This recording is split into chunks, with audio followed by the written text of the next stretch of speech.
প্রিয় শিক্ষার্থীরা, তোমরা যারা 2024 সালে এসএসসি পরীক্ষা দিয়েছ এবং তোমরা যারা পরীক্ষা পাস করছো, তোমাদের সবাইকে 60,000 টাকা শিক্ষাবৃত্তি দিবে ডাচাংলা ব্যাংক লিমিটেড থেকে।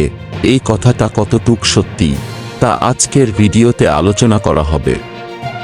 সবাই পুরো ভিডিওটি দেখতে থাকো, তাহলে সবকিছু জানতে পারবা।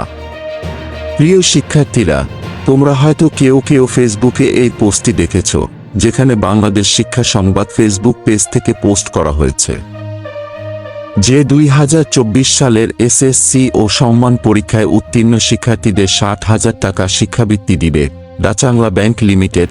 তোমরা হয়তো এই পোস্টটি দেখে ভাবছো যে তোমরা যারা যারা পাস করছো সবাইকে 60,000 টাকা দিবে। আসলে কিন্তু না, সত্যিটা হচ্ছে যারা পরীক্ষায় A+ কিংবা গোল্ডেন পেয়েছে তারাই খালি 60,000 টাকা পাবে, তাছাড়া কেউ পাবে না। ভিডিওটি দেখার জন্য সবাইকে ধন্যবাদ।